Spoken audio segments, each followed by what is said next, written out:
Hello student, स्वागत है आप सभी का एक बार फिर से हमारे इस यूट्यूब चैनल में जिसका नाम है टॉपर्स मंत्रा। मैं चंदन कुमार हाजिर हूँ आप सभी के सामने अपनी एक और नई वीडियो के साथ।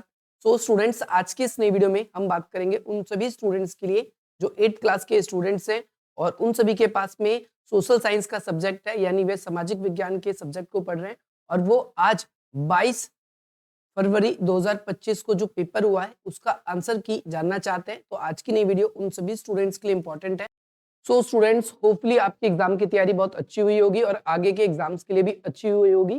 और हम बात करेंगे हम एसएसटी के पेपर के बारे में। तो टोटल 6 खंड आए हैं आप सभी के लिए और नंबर ऑफ क्वेश्चंस की बात करें तो टोटल 14 क्वेश्चन है। ये वीडियो उन सभी स्टूडेंट्स के लिए बहुत इंपॉर्टेंट है जो अब इवनिंग शिफ्ट के स्टूडेंट्स हैं और अगले दिन या उसके अगले दिन वो पेपर देने वाले हैं, क्योंकि बीच में संडे आ चुका है। तो आप सभी के लिए बहुत ही ज्यादा इंपॉर्टेंट वीडियो है ये।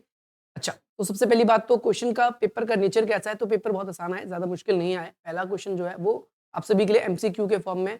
इसमें पहला क्वेश्चन कहता है कि भाई कौन से मौलिक अधिकार का हनन हो रहा है, हमें ये बताना है। मौलिक अधिकार आप सभी को पता है, हमारे 6 मौलिक अधिकार है। तो क्वेश्चन पढ़ते हैं। सबसे पहले, यदि किसी राज्य का कोई नेता दूसरे राज्य के लोगों को अपने राज्य में काम करने से रोकता है तो ये किस प्रकार का मौलिक अधिकार का हनन है? तो ये आपका स्वतंत्रता का अधिकार का हनन है। स्वतंत्रता के अधिकार में भी एक इसके अंदर हम बात करें तो एक अधिकार आता है जिसे हम बोलते हैं अभिव्यक्ति की स्वतंत्रता। इसमें अभिव्यक्ति की स्वतंत्रता का जो है वो हनन हो रहा है, यानी हम कहें स्वतंत्रता के अधिकार का हनन हो रहा है। बेसिकली क्या है कि हम पूर्ण रूप से स्वतंत्र हैं, कहीं भी देश में आ जा सकते हैं, कोई सा भी व्यवसाय कर सकते हैं। तो यहाँ पर हम कहेंगे कि पहला इसका आंसर होने वाला है। अगला क्वेश्चन कहता है, निम्नलिखित में से कौन सा कथन धर्मनिरपेक्षता के संदर्भ में नहीं है? हमें धर्मनिरपेक्षता के संदर्भ में नहीं है बताना है। तो नहीं वाला नेगेटिव हमें चूज करना है। कहता है राज्य के अधिकृत रूप से एक किसी धर्म को राज्य के धर्म को बढ़ावा देता है, तो ये नहीं है। और हमें नहीं की बात है, क्या पता और भी हो सकता है। तो we will do another options. हम इसमें और भी ऑप्शंस को चेक करेंगे पहले। इसमें कहता है अगला, राज्य अधिकृत रूप से किसी भी धर्म को राज्य धर्म को स्वीकार को बढ़ावा नहीं देता है। तो ये धर्मनिरपेक्षता की सही बात है। हमसे क्या पूछा है? नहीं बात। तो नहीं वाली तो ये मिल चुकी है, लेकिन ऑप्शन को पढ़ेंगे। प्रत्येक व्यक्ति को अपने इच्छा अनुसार धर्म मानने का अधिकार है, तो ये भी सही बात है। कहता है प्रत्येक व्यक्ति को अपना धर्म प्रचार करने का अधिकार है, तो बिल्कुल अधिकार है। क्वेश्चन में नहीं वाला पूछा गया था, तो दैट विल द आंसर। ये फर्स्ट वाला जो है ये आपका आंसर होगा। नीचे आपको एक तालिका दी गई है। इसमें पी टीम जो है, राजनीतिक दल जो है उसको 21, क्यू को 200, आर को 280, एस को आपका 33 और टी को, और टोटल क्या है 543। ये 543 किसके सदस्य एक तरीके से आज वर्तमान समय में लोकसभा के। तो यहाँ पर क्वेश्चन में क्या पूछा गया है, ध्यान से पढ़ना है। कहता है कि तालिका के आधार पर बताइए कौन सी पार्टी जो है सरकार बनाएगी। जो सबसे ज्यादा हमारे देश में एक मताधिकार हमने चूज किया, इसे बोलते हैं सर्वाधिक सर्वाधिक मत के आधार पर सर्वाधिक मत के आधार पर जीत की प्रणाली, हमने इसको स्वीकार किया है। तो सबसे ज्यादा वोट आपको किसको मिलता हुआ दिख रहा है? आपको एक तो आर को। तो हम यहाँ पर क्या कहेंगे? आर की सरकार बनेगी। अगला क्वेश्चन आपसे कहता है कि निम्न में से कौन सा आपराधिक व दीवानी मामला के अंतर्गत आता है? ध्यान रखना है, अपराध दीवानी मामला एक होता है फौजदारी, वो लड़ाई झगड़ा से संबंधित होता है, और जो दीवानी होता है वो धन संपत्ति से संबंधित होता है। तो धन संपत्ति से संबंधित एक ही है जो जमीन की बिक्री से संबंधित विवाद हो। याद रखना है आप सभी को। तो ये इसका आंसर होगा। ये वही क्वेश्चन है जो अभी हमने हिंदी में डिस्कस किए थे। तो आप इसका आंसर ऐसे ही उनको देख के चेक कर सकते हो। अगला क्वेश्चन आपसे पूछा गया है। क्वेश्चन में हाँ, कहता है निम्नलिखित में से किस कथन में जनहित याचिका यानी पीआईएल से संबंधित नहीं है? हमसे नहीं की बात पूछी गई है। तो 1980 के दशक में सर्वोच्च न्यायालय ने जनहित याचिका यानी पीआईएल की विकसित की थी। तो ये बिल्कुल सही बात है। हमसे नहीं पूछा गया तो गलत देखना है। जनहित याचिका यानी पीआईएल ज्यादातर लोगों को न्याय तक पहुंचाने के लिए बनाई गई, ये भी सही बात है। अगला, जनहित याचिका केवल जिला अदालत में दायर की जा सकती है, ऐसा नहीं है। हम इसे सर्वोच्च न्यायालय में भी। अगला, सरकारी व सरकारी सहायता के प्रति दो स्कूल में दोपहर का भोजन मिड डे मील की व्यवस्था जनहित याचिका द्वारा संभव हुई है, तो ये बिल्कुल सही बात है। तो हम कहेंगे ये सी इसका क्या हो सकता था? आंसर हो सकता था।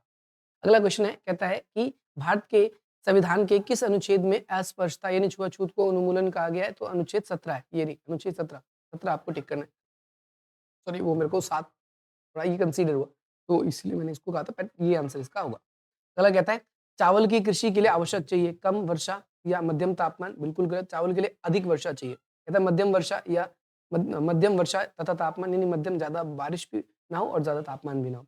उच्च तापमान तो बिल्कुल नहीं चाहिए, कम वर्षा तो बिल्कुल भी नहीं चाहिए। तो हम कह सकेंगे कि वर्षा तो हमें बिल्कुल पर्याप्त मात्रा में होनी चाहिए। तो पर्याप्त, कम भी नहीं और ज्यादा भी नहीं, तो हमारा ये तो होना चाहिए। अगला कहता है निम्नलिखित में से पहचान करना है। ये तो आनंद मिल्क मैन जो है गवर्नमेंट और प्राइवेट दोनों है। रिलायंस जो है डिजिटल, ये भी निजी कंपनी है। कहता है सुमिलित युग्म की पहचान कीजिए। मारुति लिमिटेड कंपनी है, जो ये भी कैसी कंपनी है?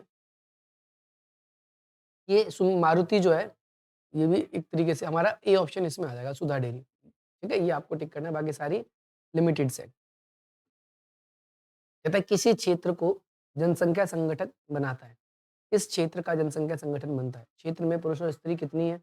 ना आयु है। अगला, इसी क्षेत्र में, हाँ, ये पहला ही ऑप्शन हो जाएगा इसका। ये भी नहीं, ये भी नहीं, ये भी नहीं, क्योंकि जनसंख्या संगठन में भी देखते हैं कि पुरुष और क्षेत्र की संख्या कितनी है किसी क्षेत्र में, और उनकी एज के अकॉर्डिंग हम ये चेक करते हैं। ये वही सारे क्वेश्चन है जो भी हमने हिंदी में डिस्कस किए थे। अगले क्वेश्चन की तरफ मूव करते हैं। अगला कहता है क्वेश्चन, उचित विकल्पों को आपको ध्यान से करना है और उसमें आपको बढ़ना है। इसमें कहता है कि 1756 में अली वर्दी की मृत्यु के बाद में बंगाल के नवाब जो है कौन बने थे? बंगाल के नवाब जो थे मीर कासिम, सिराजुद्दीन दौला, सिराजुद्दीन दौला, ये बने थे।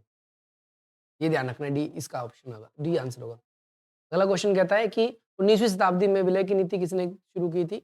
तो आपका लॉर्ड डलहौजी के द्वारा की गई थी, ये आपको याद रखना है।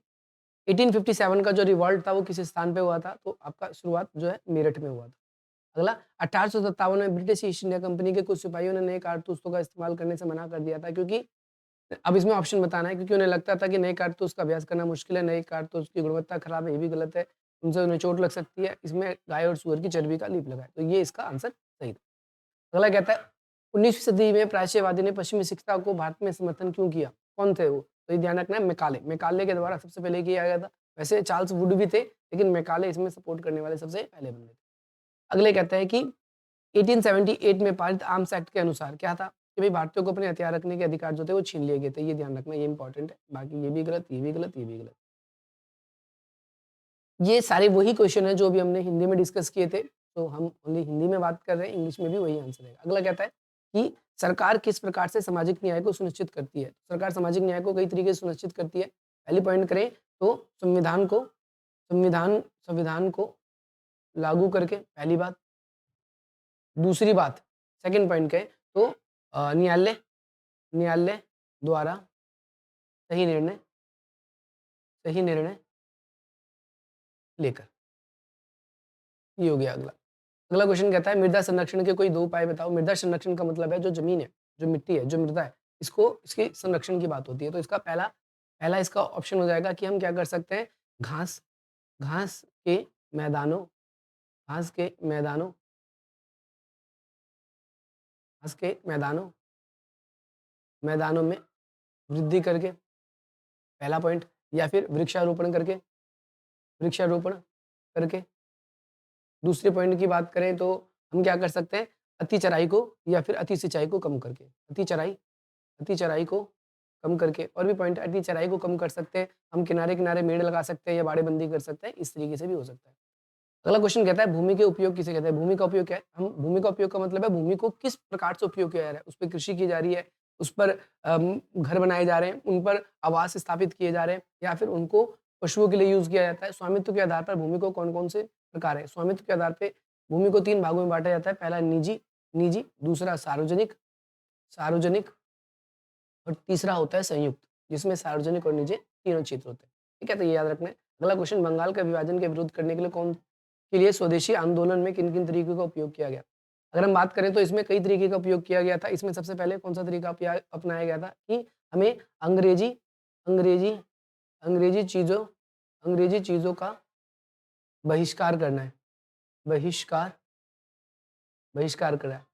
पहला पॉइंट तो हमने किया, और दूसरा भई विदेशी विदेशी वस्तुओं विदेशी वस्तुओं के स्थान पर देश की वस्तुओं को उपयोग करना, देश की वस्तुओं को उपयोग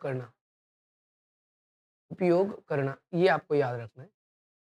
ये इसका पॉइंट हो जाएगा। नेक्स्ट क्वेश्चन कहता है, अगला क्वेश्चन है कि जनसंख्या वितरण को प्रभावित करने वाले किन्हीं 2 भौगोलिक कारणों को बताइए। जनसंख्या वितरण को प्रभावित करने वाले कई सारे कारण हैं। सबसे पहला हम कह सकते हैं कि भई उपयुक्त जलवायु होनी चाहिए, जलवायु अच्छी होनी चाहिए, कई सारे पॉइंट हैं। दूसरी बात करें जनसंख्या को, तो रोज़गार हो सकता है, रोजगार हो सकता है। तीसरी बात करें तो बेहतर बेहतर अवसर हो सकते हैं।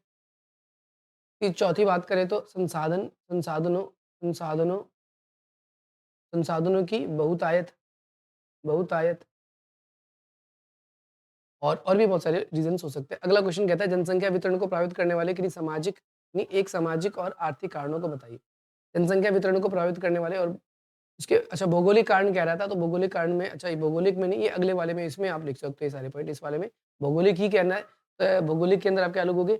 मिट्टी की या मृदा की उपजाऊ क्षमता, मृदा की उपजाऊ क्षमता, और इसके अंदर आप कहोगे कि संसाधनों संसाधनों का या पेयजल का अधिक होना, ये आप कह सकते हो, या समतल मैदान का होना, ये भी कह सकते हो उसमें।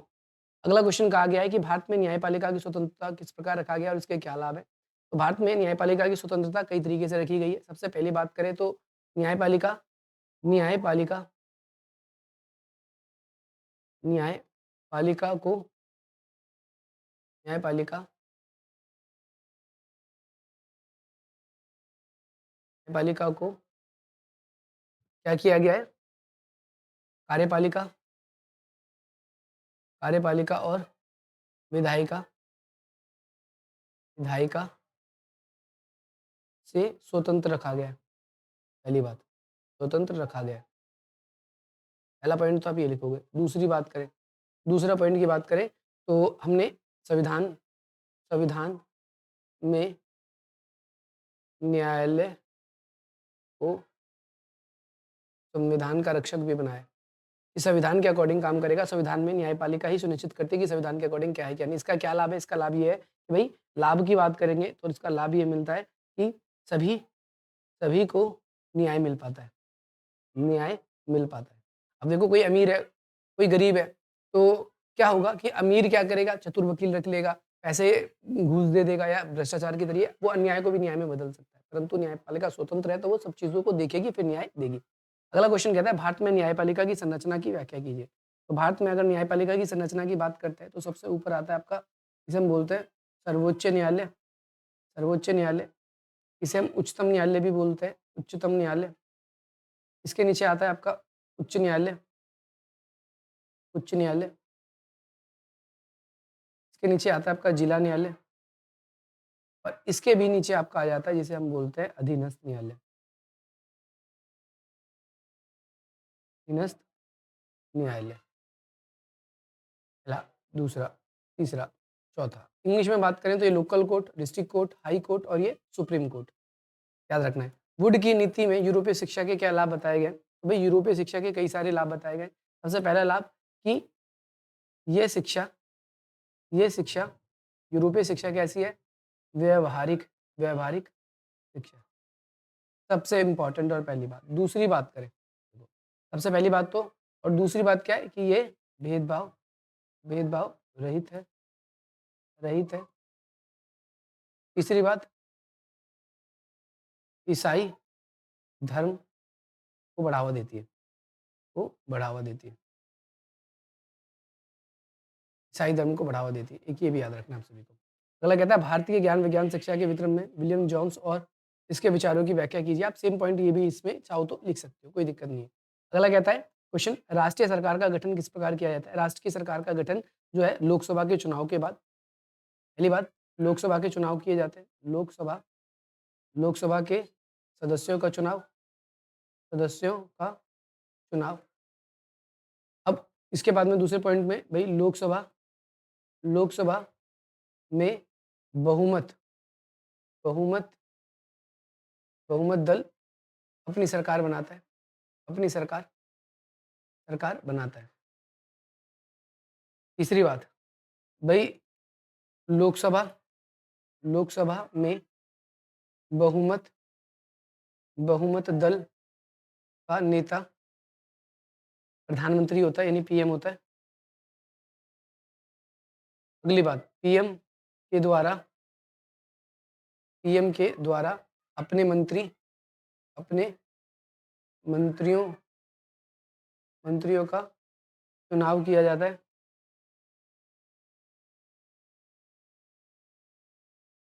पांचवा, अपना चुनाव किया जाता है, और 5वीं बात कहें, 5वीं, पहली, दूसरी, तीसरी, चौथी, 5वीं। 5वीं बात करें, भई इसमें इसके बाद में जितने नेता बच जाते हैं, जो सरकार क्या कहते हैं, उस पार्टी के नहीं होते, वो विपक्ष। विपक्ष सरकार सरकार की कमियों को कमियों को उजागर करती है। ठीक है? इस तरीके से हम कह सकते हैं कि भई क्या होता है, सरकार का होता है। संसद में प्रश्नकाल किसे कहते हैं? यानी संसद में जब सत्र चलता है, तो उस सत्र के दौरान में एक प्रश्नकाल आता है। उस प्रश्नकाल में जो विपक्ष होता है, विपक्ष, वो क्या करता है? बहुत सारे सवाल करता है और उन सवालों को उत्तर देना जो है सरकार के सदस्यों को यानी प्रधानमंत्री को और मंत्रियों को देना पड़ता है, जो प्रश्नकाल के अंतर्गत होता है और संसद को इस तरीके से नियंत्रित कर देती है। नियंत्रित करने का मतलब है कि सरकार की जो भी कमियाँ होती हैं, उन कमियों को फिर इस तरीके से दूर किया जाता है। आई होप आपको ये क्लियर होगा। उद्योगों की अवस्थिति को प्रभावित करने वाले कारणों को बताइए। तो कई सारे कारण हैं उद्योगों की अवस्थिति को प्रभावित करने वाले। पहला आ जाता है आपका आपका जल की उपलब्धता, जल की उपलब्धता। दूसरा कच्चा माल, कच्चा माल, कच्चा माल की उपलब्धता। अगला बाजार, बाजार से निकटता। चौथा और पाँचवाँ बाजार से निकटता। बाजार से निपटता निकटता का मतलब है बाजार से हम कितना क्लोज़ है। और इसके बाद में चौथा पॉइंट आ जाता है परिवहन के संसाधन, परिवहन के संसाधन संसाधन और पाँचवां क्या है सस्ते श्रम, सस्ते सस्ते श्रम, सस्ते श्रम या श्रमिक। ये सारे के सारे उद्योगों की अवस्थिति को प्रभावित करते हैं। अगला यही सारे क्वेश्चन आपके इंग्लिश में बताए गए हैं यहाँ पर। अब यहाँ पर आपसे पैसेज केस बेस्ड क्वेश्चन आएँगे। ऐसे कहता है क्वेश्चन में क्या है उपयुक्त तालिका के आधार पर कौन-सी सरकार जो है बनाएगी, सत्ताधारी पार्टी कहलाएगी जिसको सबसे ज़्यादा मिले। तो यानी इसका उत्तर पहला आ जाता है जन पार्टी। क्यों? क्योंकि इसको सर्वाधिक वोट मिले हैं और ये बहुमत से ज़्यादा है। बहुमत मतलब जितनी भी टोटल कुल जो है जैसे 68 है इसके आधे से एक ज़्यादा। आधे कितना है? आधा होगा इसका 3/4 34 और प्लस 1 35। जिस भी राजनीतिक पार्टी को 35 सीट मिल जाते हैं वो सत्ताधारी दल कहलाती है। इसलिए हम कहेंगे कि ये सत्ताधारी दल है। दूसरे क्वेश्चन में कहता है कि भई उपरोक्त तालिका के अनुसार कौन-सा पार्टी जो है विपक्ष या विरोधी दल कहलाएगा? तो विपक्ष या विरोधी दल वैसे तो सभी कहलाएँगे ये नीचे के सारे, लेकिन ये कहलाएगा क्योंकि जो जीती हुई पार्टी होती है, कौन-सी जीती हुई पार्टी इसकी सरकार बनाएगी। तो इसके अलावा जो बड़ी पार्टी होती है इंसाफ पार्टी, वो पार्टी पहले तो लिखेंगे इंसाफ पार्टी ये कहाँ पर रहेगी? ये आपके विपक्ष में रहेगी। क्यों? क्योंकि ये दूसरे नंबर की सबसे ज़्यादा जीती हुई पार्टी है। तीसरा मुख्यमंत्री का चुनाव किस प्रकार किया जाएगा? मुख्यमंत्री का चुनाव जो है बहुमत वाले जो पार्टी है उसी में से किसी एक सदस्य को क्या बनाया जाएगा? बनाया जाएगा। ये आपको याद रखना है। अगला आपको गद्यांश दिया गया था ये पूरा का पैसेज और इसमें इसका उत्तर बताना है चीनी बनाने के लिए किस प्रकार आर्थिक क्रिया है? भई इसका उत्तर बताना है कि ये प्राथमिक देते-देते प्राथमिक के अंतर्गत क्रियाओं शामिल को किया जाता है। जो कृषि मत्स्य संग्रहण उत्पादन किया जाता है। देखो कहता है चीनी बनाना किस प्रकार का आर्थिक क्रिया है? देखो जो कच्चे माल को क्या करता है? कच्चे माल से कोई नया विनिर्मित वस्तु बनाते हैं जिसे हम बोल देते हैं। जैसे हम गन्ना होता है, गन्ने को क्या करते हैं? हम पहले पेरते हैं, पेरने का मतलब है उसे उसका रस निकाला जाता है, उसके बाद चीनी तैयार की जाती है। तो ठीक है, तो ये आपका द्वितीय क्रियाकलाप में आएगा, ये द्वितीय क्रिया आएगा, द्वितीय क्रिया में आएगा। पशुपालन किस प्रकार की आर्थिक क्रिया है? तो ये प्राथमिक क्रिया है। प्राथमिक क्रिया, ये तो डायरेक्टली बच्चों ने याद कर रखे थे हमारे। और अगला तृतीय क्रियाकलाप किस प्रकार प्राथमिक और द्वितीय क्रिया को सहयोग करता है? क्योंकि तृतीय क्रियाकलाप जो है, वो क्या करता है? सेवा सेक्टर कहलाता है। तो जैसे जैसे ड्राइवर है, परिवहन चालक है, तो वो क्या करेगा? यातायात में जैसे काम करता है, बैंकिंग में करता है या फिर बीमा का काम करता है, व्यापार करता है, तो वो तृतीय क्रियाकलाप में आता है। वो कच्चे माल से प्रयुक्त जो कच्चा माल है प्राथमिक क्रियाकलाप में आता है। इससे जो भी वस्तु बनेगी द्वितीय क्रियाकलाप में और उसको बाज़ार तक पहुँचाने में इसकी भूमिका होती है या फिर उसको बेचने में इसकी भूमिका होती है। तो ये ध्यान रखना है आपको, ये सारे के सारे क्वेश्चंस इसमें हो जाने थे। अगले क्वेश्चन की बात करें, हाँ, ये अगला क्वेश्चन है, कहता है मानव अपने पर्यावरण में परिवर्तन क्यों करता है? तो भाई मानव अपने पर्यावरण में क्यों परिवर्तन करता है? वो अपनी आवश्यकता के अनुसार परिवर्तन करता है, ठीक है? क्योंकि उसकी आवश्यकता ज़्यादा है, इसीलिए वो अपनी आवश्यकता के अनुसार प्रकृति के अंदर समाज में परिवर्तन करता है। अगला कहता है मानव ने पर्यावरण को किस प्रकार से उपयोग किया है? तो मानव ने पर्यावरण का जो है अपनी आवश्यकताओं के अनुसार प्रयोग किया है। जैसे हमने पहले अपना आवास नदी किनारे बनाया, घर बनाया। जब हमारी स्टार्टिंग में जो सभ्यताएँ शुरू हुई, नदी किनारे मनुष्य ने क्या किया अपनी बस्ती बनाई। फिर देखा कि भई बाढ़ आ जाती है, भई घर टूट जाते हैं, कच्चे घर हैं। फिर धीरे-धीरे लोगों ने पक्के घर बनाए। पक्के घर बनाने के बाद में फिर अब बिल्डिंगें बनाने लगे। तो हम अपनी आवश्यकता अनुसार क्या करते हैं पर्यावरण में परिवर्तन करते हैं और उसका उपयोग करते हैं। मानव की आवश्यकता से अधिक अन्न अनाज जो है हमने ज़्यादा उपयोग किया, हमने अपनी आवश्यकता से ज़्यादा अनाज को उपज लिया। उपज का मतलब है उत्पादन कर दिया, प्रोडक्शन कर दिया। उसका फ़ायदा ये हुआ कि हम अनाज का व्यापार कर पाते हैं। उसे बफर के रूप में आने वाले समय में रोक के रख सकते हैं, बचा के रख सकते हैं ताकि हम उसका यूज़ कर सकें। कहता है 17वीं शताब्दी के अंतिम मुगल साम्राज्य ने किस प्रकार से संकट में आई, क्योंकि भाई जो औरंगज़ेब था, औरंगज़ेब ने क्या किया, औरंगज़ेब ने साउथ जीतने के चक्कर में अपना अधिकतर समय साउथ में बिता दिया, जिससे उत्तर भारत का जो शासन था उसके हाथों से चला गया। और साथ ही साथ में जो कर थी, वो कर व्यवस्था ठीक ढंग से लागू नहीं हो पा रही थी। धार्मिक कट्टरता काफ़ी ज़्यादा आ गई थी, इसकी वजह से मनसबदार पे नियंत्रण रखना बहुत ज़्यादा कठिन हो गया था। अगला कहता है राजस्व की मात्रा में कमी क्यों आ रही थी? क्योंकि जो है मुगल साम्राज्य ने अपना बड़ा विशाल क्षेत्र बना लिया, अपनी ज़्यादातर शक्तिशाली सेना जो है वो कहाँ पर लगा दी उन्होंने?